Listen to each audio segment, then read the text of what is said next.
E, vamos lá. Dei a definição, né? A gente fechou a definição. Então, são vestígios de seres vivos que viveram há milhares de anos, certo? Aham.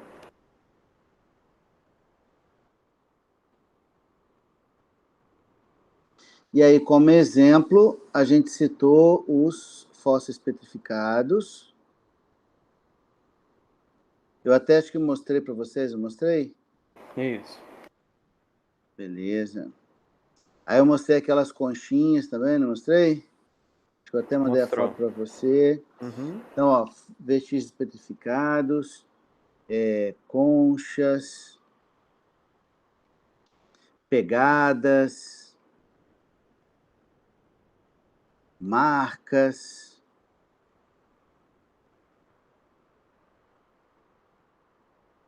Eu devo ter usado a expressão coprólitos. Coprólito você não falou, não. Você falou de âmbar. Beleza. Acho que você falou sim, se eu não me engano, Ele falou? são as fezes dos bichos, né? Isso, Ah, tá. Não. petrificadas. Isso, fezes petrificadas, isso aí. Por que é importante o coprólito? Porque você tem uma ideia da dieta do animal, o que ele comia, né? A questão daqueles fósseis preservados em âmbar, que ficaram famosos por causa do Parque dos Dinossauros, Aham. correto? Às vezes você encontra fósseis congelados.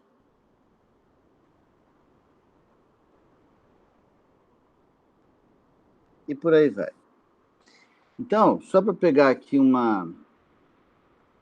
pegar uma foto aqui.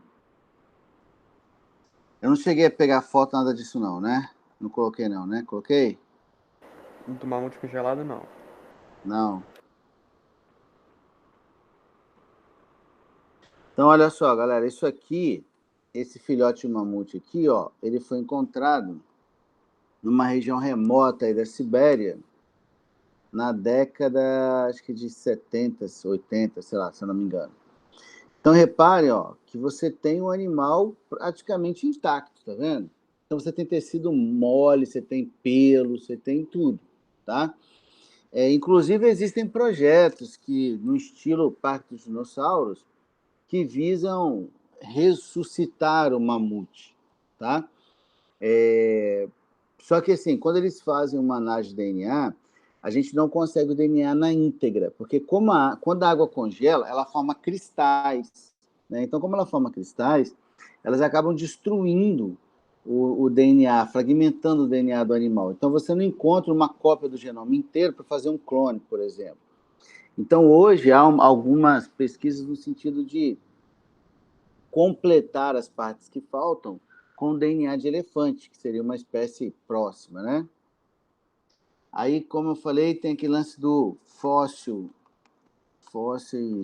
em âmbar. Acho que eu cheguei a mostrar isso aqui para vocês. Ou também A não? imagem, não. Beleza, deixa eu pegar um aqui de bichinho mesmo. Professor, Pode falar.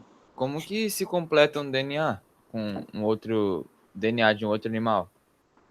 Então, o que vai fazer, por exemplo, assim, quando você tem espécies próximas, a estrutura do DNA, a sequência de DNA, ela tende a ser parecida.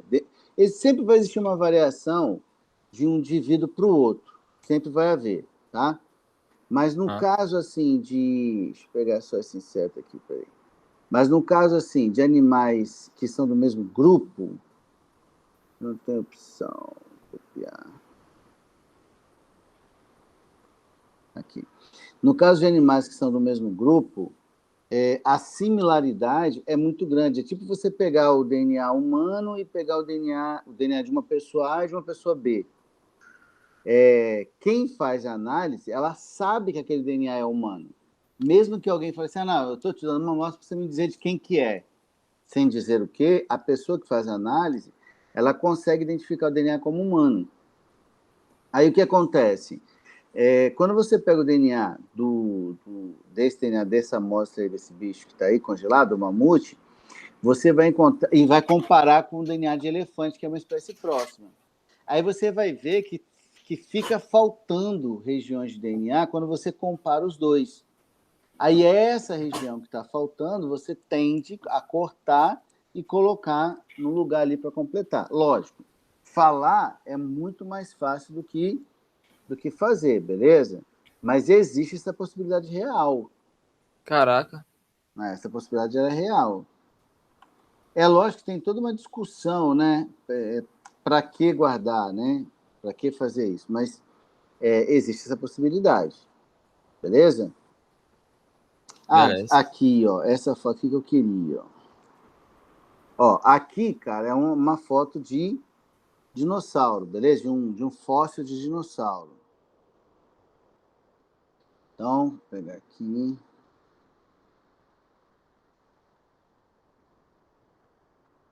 Vocês estão aí? Estamos aqui. Então, olha só. Aqui, era isso que eu queria mostrar para vocês. Vocês estão vendo aí o cara deitado, dá para ter uma escala do tamanho do... Eu não sei se isso é um fêmur ou um húmero, né? Ou é esse osso aqui ou é o osso da coxa. Todo mundo entende que isso que você está vendo aqui, ó, deixa eu ver uma parada aqui. Ó, vocês conseguem ver o contorno do osso? Sim. Dá para ver legal, né? Vocês entendem que o que vocês estão vendo aqui não é o osso, e sim uma pedra no formato do osso? Todo mundo entende isso? Não, eu ia até te perguntar isso, porque na aula passada eu te perguntei, eu acho que você acabou esquecendo, a gente acabou esquecendo de falar.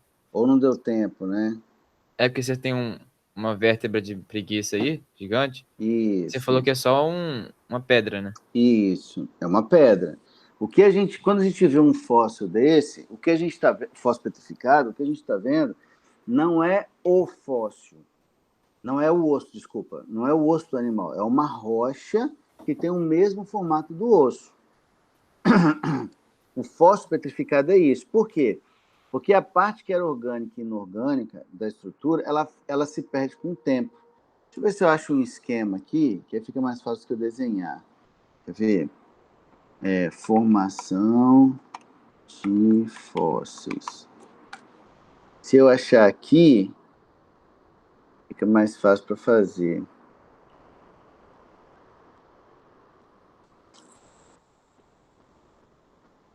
Ó, igual eu tô vendo aqui. Vocês estão vendo aqui, nessa foto que eu peguei? Vocês estão vendo dente, mandíbula, tá para ver daí? Mas o que vocês estão vendo aqui é uma rocha no mesmo formato. Não é a estrutura do animal em si. Vou ver se esse esquema me permite. O esquema tá ruim.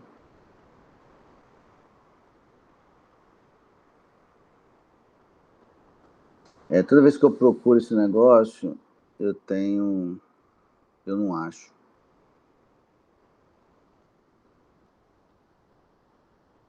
Só para vocês entenderem a lógica aqui.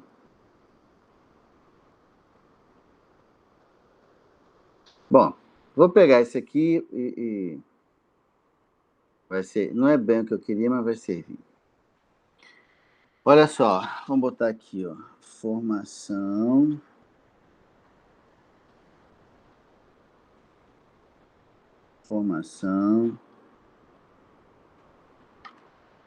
de fósseis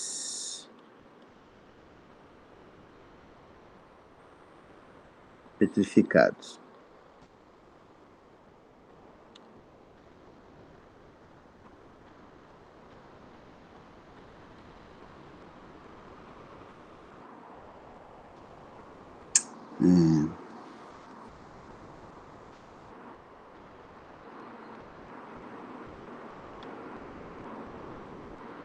Tentar ampliar aqui um pouquinho.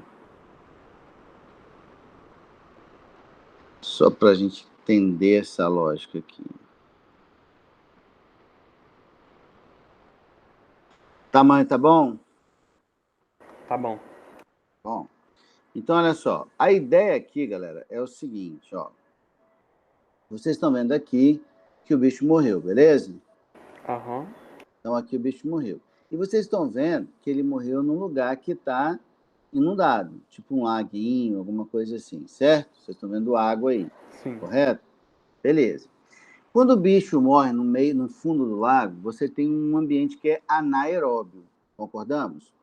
Sim. Como ele é, quer dizer, ou pouco aeróbio, né? Pouco oxigênio. Como ele tem pouco oxigênio, a decomposição ela fica comprometida. Então, o animal ele vai se decompor, teoricamente, numa velocidade mais lenta do que se estivesse na superfície. E como ele vai demorar mais para se decompor, pode acontecer do corpo do cadáver ser coberto pelo sedimento do lago ou do mar, enfim, né? E quando você faz a cobertura desse sedimento do corpo, né, pelo sedimento do lago ali, você dificulta ainda mais o processo de decomposição. E isso permite que camadas sucessivas de sedimento se acumulem naquele local onde antes estava o cadáver do dinossauro. Até aqui tudo bem? Tranquilo. Beleza. Vocês conseguem perceber que a cor do sedimento aqui é 1, a cor do sedimento aqui é 2, a cor do sedimento aqui é outra e a cor do sedimento aqui é outra? Aham. Porque são sedimentos de diferentes épocas, né? De diferentes idades, de diferentes padrões. Então, esse monte de camada de solo que está se acumulando, eles têm diferentes características. E ao terem diferentes características, eles vão ter cores diferentes também, tá? Então, o que vai acontecer? Toda essa camada de sedimento que se acumulou aqui vai virar uma rocha, né? Com o tempo, em determinadas condições, vai virar uma rocha sedimentar. A gente só encontra fósseis, pessoal, em rocha sedimentar. É uma condição para a formação da rocha. Eu não encontro fóssil em rocha ígnea, eu não encontro fóssil em rocha metamórfica, só em rocha sedimentar. Agora imagina, se isso aqui virou uma rocha, você se lembra que a crosta ela se move para lá, para cá, para cima, para baixo. Vocês aprendem isso na geografia, certo? E se você tem a rocha se movendo e ela é rígida, ela tende a fraturar. De acordo? Ela tende a formar as rachaduras. Então, imagina o seguinte. Vou fazer aqui de outra cor.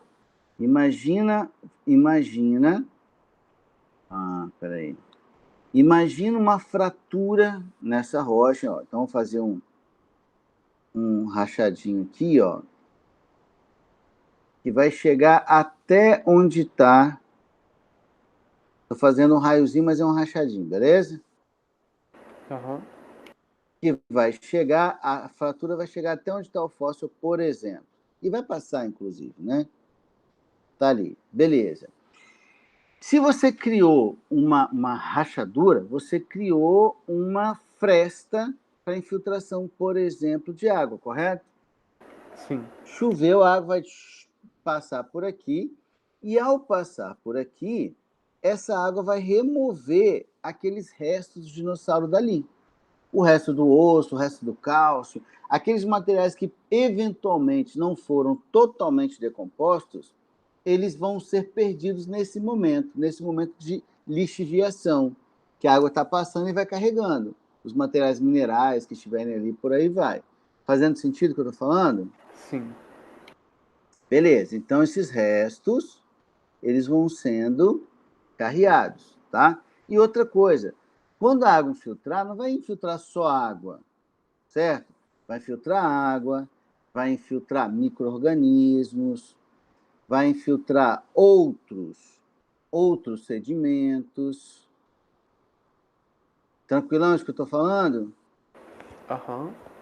Nenhuma pergunta, nada? Isabel, nada? João? Tranquilo. Não, professora, tranquilo. Tranquilo, beleza. Aí o que Hã? Eu disse que também não tem nenhuma pergunta, não. Beleza. Aí, olha só. Se essa água está removendo todo aquele resto de dinossauro, na rocha vai ficar um espaço que era ocupado por ele. Concordamos? Sim.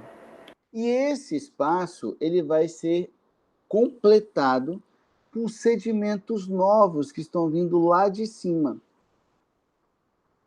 Concordam?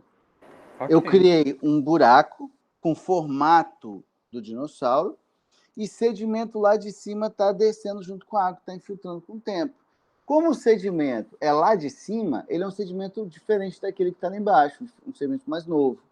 Aí esse sedimento acaba ocupando aquele espaço que antes era ocupado pelo esqueleto do dinossauro. E aí, sob pressão, esse sedimento vira rocha sedimentar de novo. Só que uma rocha sedimentar com o formato do esqueleto do dinossauro. Saquei. Que você consegue ver, porque o sedimento que está compondo o fóssil é diferente do sedimento ao redor. Entenderam a lógica? Beleza. João, Entendi. quer ver? Se você, Entendi. quando você pega aqui, quer ver? Fósseis. Quando você pega aqui, ó, você vê, dá para ver claramente que a cor desse sedimento... Vamos pegar essa foto tá boa. Você vê claramente que a cor desse fóssil, que está impresso aqui, né? Está impresso aqui na rocha, é diferente do entorno, ó. Olha a cor do bicho, entre aspas, né? E olha a cor do sedimento que está em volta. Aí, por isso que você consegue distinguir. Porque senão, você não veria nada. Ou teria uma dificuldade maior para ver, né? O sedimento que está aqui, ó, é diferente do sedimento que está aqui. Saquei. Percebem isso? Olha a cor do sedimento aqui, ó. Essa cor é diferente dessa. Por quê? Como esse sedimento chegou depois, ele não tem que ser o mesmo. Entendeu a lógica? Entendi. Então, o que vocês estão vendo é uma rocha com o formato da estrutura do animal. O fóssil petrificado assim se forma. Não é o bicho mesmo, não é o osso mesmo, não é a cartilagem, não é a estrutura do animal em si. Isso, eu estou me referindo aos fósseis petrificados, beleza? No âmbar é o bicho mesmo. Aquela peça congelada é o bicho mesmo.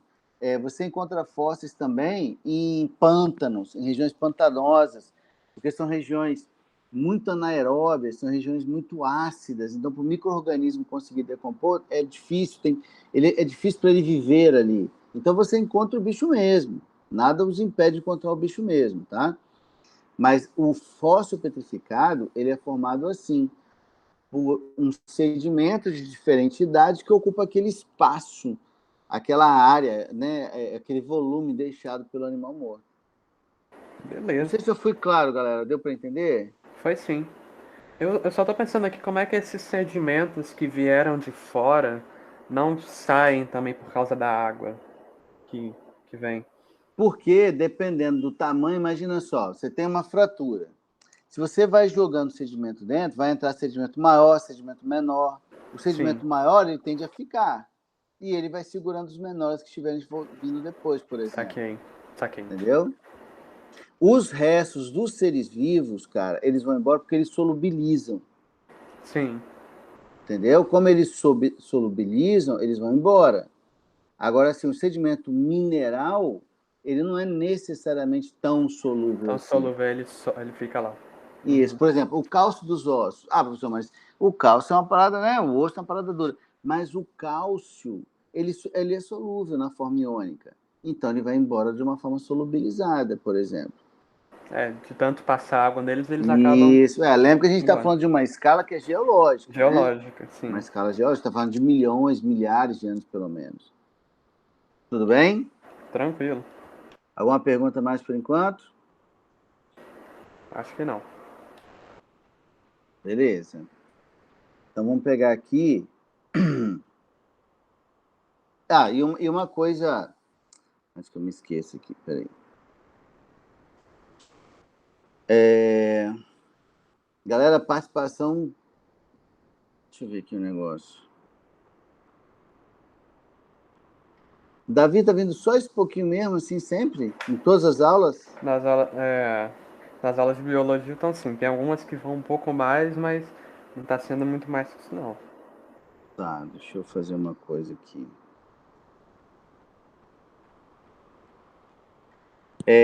Vamos lá, quem tá aí é Davi.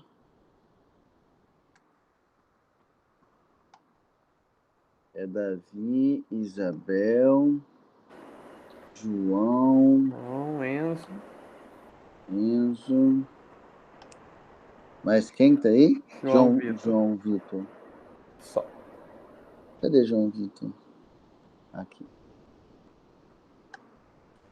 Só 5, é isso mesmo? Isso aí. Beleza, vou começar a fazer esse acompanhamento É melhor. bom. É bom. Até para me resguardar depois. Uhum. Bom, então olha só. Então tá aqui, né, uma das evidências da evolução são os registros fósseis. E eles nos dizem muito. Por exemplo, assim, eu lembro ano passado que a gente conversou sobre aonde agrupar os dinossauros, estão lembrados? Aham. Que eu falei para vocês que um passarinho, ele é um réptil moderno, ele é um dinossauro atual, Sim. para levar essa discussão. Aham. Então, olha só, essa foto aqui, ó, que é um fóssil, né, uma foto de um fóssil clássica, ela mostra uma parada que eu acho, pô, muito legal. Porque os fósseis, eles nos dão muita informação, né? Apesar de talvez no primeiro momento não parecer, mas, por exemplo, assim, ó, quando você pega essa foto, você vê algumas coisas que são muito, muito interessantes, né? Então, imagina, você está vendo aqui um fóssil, não sei se vocês conseguem ver da tela aí, que eu ainda não aprendi como é que eu faço para tirar essas duas colunas daqui. Aham. Não me pergunta como, eu ainda não aprendi como é que eu faço isso. Mas a ideia é o seguinte, olha só, o que a gente está vendo aqui, né? Se a gente ampliar, se a gente pudesse ver um pouquinho mais de perto, a gente veria que esse bico, ele tem dente. Sim. Beleza? Você veria que a cauda do réptil, ó, tá toda tomada, tá vendo que tem umas linhazinhas aqui, ó, Sim. que são marcas de quê? De pena. Ó, isso aqui, ó, é impressão de pena na rocha, ó. Tá vendo? Então, isso aqui são os braços do animal. Esses braços, eles são repletos de penas na sua superfície. Você vê a garra, aquelas garras dos pés do animal. Então, o que você está vendo aqui é uma espécie, é um elo, é uma espécie intermediária de um dinossauro que tem pena. Sim. Ou seja, a gente consegue, por meio dessas características, você fazer o link de animais que aparentemente não tinha relação nenhuma.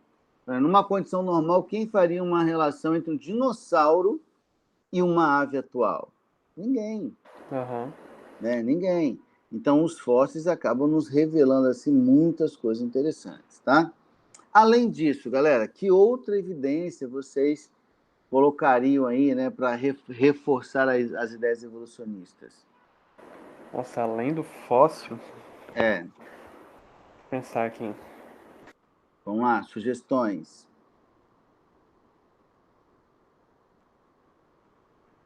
Ó, vou ajudar, beleza? Beleza. Vamos botar aqui órgãos homólogos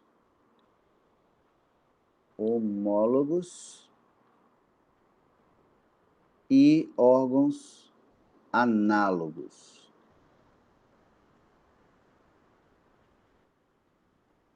O que seriam órgãos homólogos, pessoal? Órgãos homólogos ou homologias, elas se referem a órgãos que têm uma mesma origem embrionária, mas uma função distinta. Aham. Tá? Ó, então, órgãos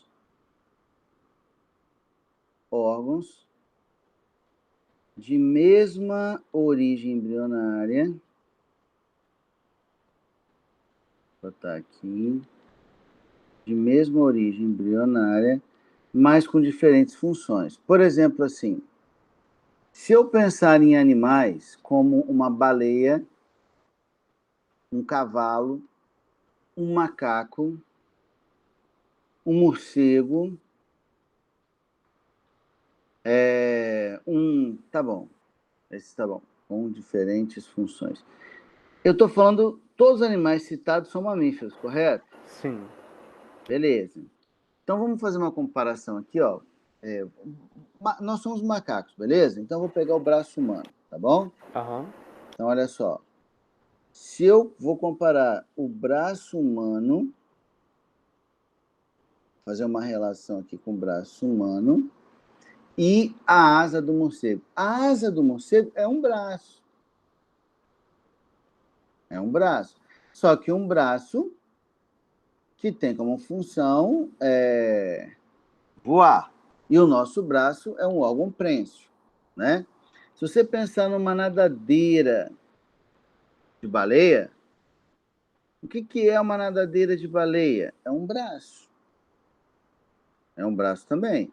Mas é um braço adaptado a nadar. O que é a pata de um cavalo, a pata dianteira de um cavalo? É um braço também. Só que um braço adaptado a correr, tá? Então, se eu pego esses órgãos, vamos colocar aqui homologias. Se eu pego esses órgãos, por exemplo,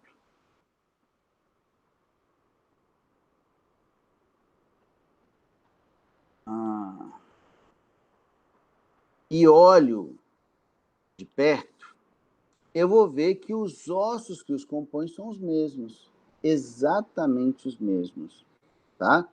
Claro, com formatos, tamanhos, deixa eu ver se tem uma foto melhor aqui, com formatos e tamanhos diferentes, mas são os mesmos. A foto tá ruim. Aqui, ó, essa foto aqui tá boa. E aí tá nas cores.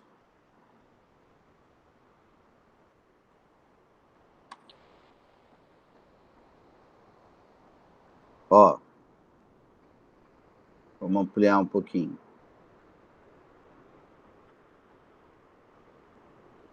Olha só, se você reparar, ó, o braço humano tem um rádio, que é esse ossinho azul, que eu vou encontrar no cavalo, que eu vou encontrar no morcego, que eu vou encontrar na baleia.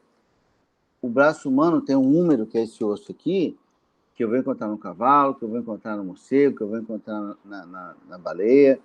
Então, os ossos, eles são os mesmos, mas eles têm formas diferentes, porque esses membros anteriores, eles desempenham diferentes papéis. Concorda comigo? Entenderam a ideia de homologia? O que isso indica para a gente, galera? Todo mundo é mamífero, ou seja, todo mundo tem uma mesma origem evolutiva, correto? Sim. E o que aconteceu com eles ao longo desse tempo? Eles mudaram. E o que é mudar ao longo do tempo? Evoluir. Evoluir. Beleza? Perceberam como as homologias provam isso pra gente? Aham. Outra parada, por exemplo, os órgãos análogos, né? Quando a gente pensa em analogias, a gente está falando de órgãos que têm diferente origem embrionária, mas tem uma mesma função.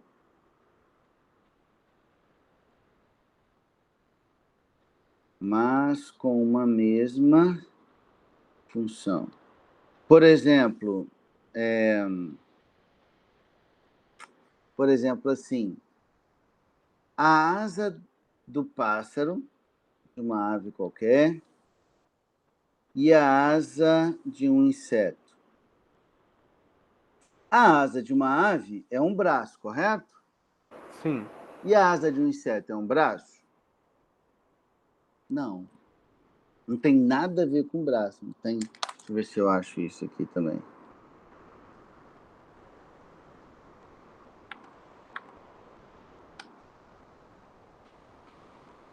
Analogias, você tem que botar o que é, né? Que eu quero.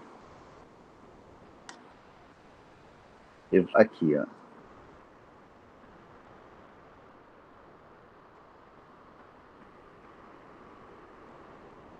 Então, ó, você tem um exemplo que é completamente, né, são dois jogos que têm uma mesma função, que é voar, mas em termos de origem, em termos de estrutura, é completamente diferente. Concordamos? Vamos pegar aqui uma outra situação. Por exemplo, assim, se eu comparar a nadadeira do tubarão, nadadeira de um tubarão, com a nadadeira do golfinho, são parecidas? Sim. Sim. A nadadeira do golfinho é um braço. A nadadeira do tubarão é um braço? Não. Aí não, que ele é peixe. Ele é peixe. Exatamente. Então você tem órgãos aí que têm uma mesma forma, porque tem uma mesma função, mas não tem nenhuma relação de desenvolvimento embrionário relacionado. Ora, a minha pergunta se você tem dois animais tão distintos que apresentam similaridades, essas similaridades estão relacionadas a um processo de mudança que aconteceu de acordo com o quê? Com o passar do tempo? Sim, com o passar do tempo. Mas, por exemplo, um golfinho desenvolveria uma nadadeira caso seus ancestrais, em tese, permanecessem em terra ao invés de ir para a água? Não. Então, o que isso quer dizer? Que o ser mudou ao longo do tempo. Os cetáceos, golfinhos, baleias, têm a sua origem em mamíferos terrestres. Por que hoje um golfinho, uma orca, é tão parecida com um tubarão? Porque ela mudou ao longo do tempo. Mudou ao longo do tempo que o meio onde eles se encontram selecionou, como é o mesmo meio, as pressões seletivas são as mesmas e, consequentemente, valorizou as mesmas características nas diferentes populações. Aonde que um tubarão vive? No mar. Aonde um golfinho vive? No mar. O que o tubarão come? Peixe. O que o golfinho come? Peixe. Então, como as pressões seletivas são as mesmas, a seleção natural atuou sobre os dois de forma similar. Então, eles mudaram em função da pressão do ambiente. Tranquilo isso? Tranquilo. Então, eu estou mostrando que os seres vivos mudam ao longo do tempo. Beleza. Relacionado a isso, nós temos o que a gente chama de que estão relacionados com essas duas anteriores, irradiação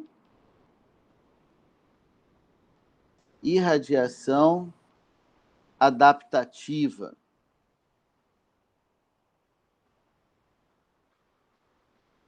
O que é uma irradiação adaptativa? Você tem um ancestral comum e várias espécies diferentes relacionadas, como essa foto aqui, por exemplo. Você tem um mamífero ancestral e desse mamífero ancestral você tem aí espécies que se originaram a partir dela. E por que elas não são iguais à original? Porque cada uma se desenvolveu em um meio. Vai. E o meio exerceu uma influência nesse sentido. Tranquilo? Tranquilo. Beleza. E a outra coisa relacionada com isso aqui é a convergência evolutiva, ou adaptativa também. O nome é autoexplicativo? Pode dar uma explicaçãozinha? Não, claro que eu vou dar. Ó, convergência. Convergir é o quê? Duas coisas vão para o mesmo ponto. Assim. Isso aí. Olha só, o exemplo que a gente deu.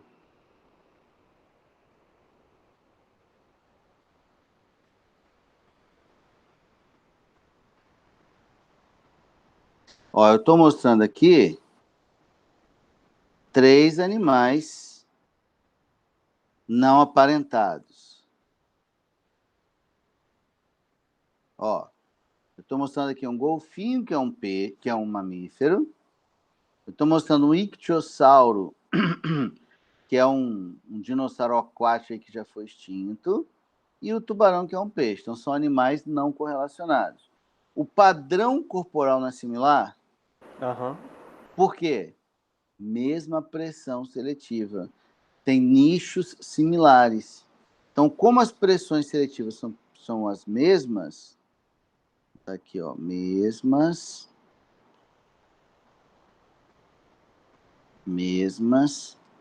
pressões seletivas, que vai implicar em um padrão corporal similar.